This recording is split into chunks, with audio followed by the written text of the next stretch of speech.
Hey, I'm Corinne, and I'm the founder of Speckled, the tool that helps PMs build the right thing at the right time. And today we're going to be talking about remote product management. Is it really that different from in-person product management? We're going to cover some of the challenges of remote product management, why remote product management is in many ways better than in-person product management, as well as 3 tips for upping your remote product management game. So obviously the big challenge that I think we've all come to know is that being remote doesn't have the same in-person collaboration and camaraderie that you may have if you are located with your teammates. You can't read body language and you can't drop by people's desks to ask them a question. Now, on the other hand, other people can't drop by your desk to ask you a question. So you find that by being a remote PM, you're going to have fewer distractions, fewer drive-bys from colleagues and stakeholders who are asking you to do things. You're going to be able to run releases in your pajamas. You're not going to have to commute to the office. If your engineering team is in one building and your business team is in another building, you're not going to have to constantly go between the two. You can basically stay put, get your work done, and do the things that you need to do as a product manager. You're also going to find that you have more time to get closer to your customers. You are outside of that bubble of the office where you're thinking mostly about what's in front of you, which is internal stakeholders. And being remote is going to allow you to kind of step back from that and spend more time with your customers, which is what we all want to do as product managers, right? So there are definitely some challenges, but there are some opportunities, and there are definitely some ways to make remote product management a lot better.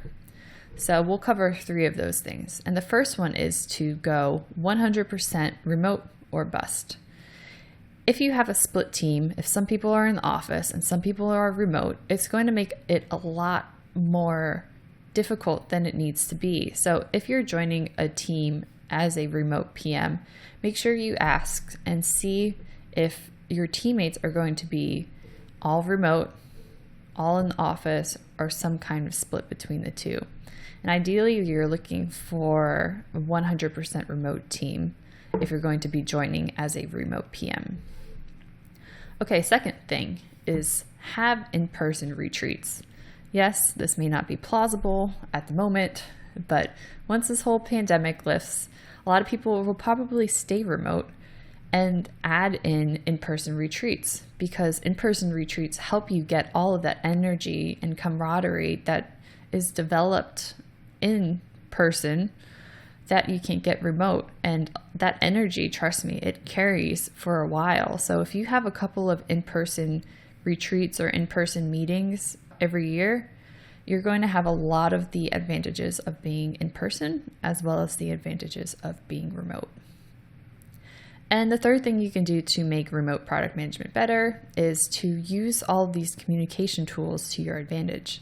There are a lot of virtual whiteboards out there. Incorporating those into your daily work and routine are going to help others see what you're doing, especially in a visual sense, which is really helpful for all kinds of people, really.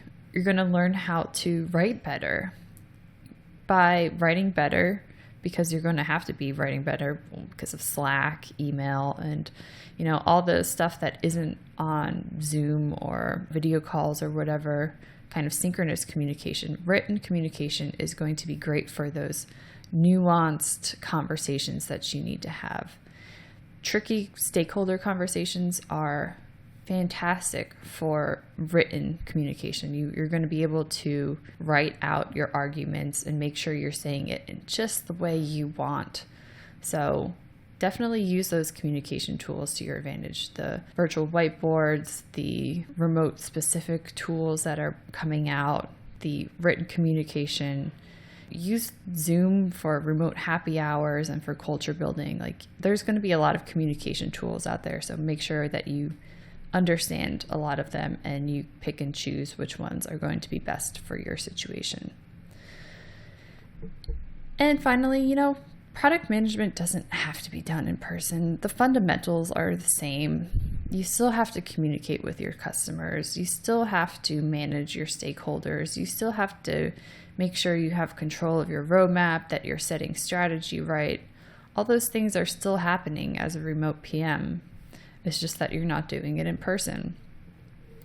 So we covered some of the challenges of being remote, in what ways being a remote PM is actually advantageous to being an in-person product manager, and 3 tips for remote product management.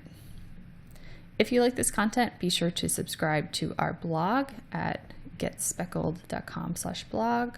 We also send a newsletter out every Sunday with the top 3 stories for product managers at small software companies.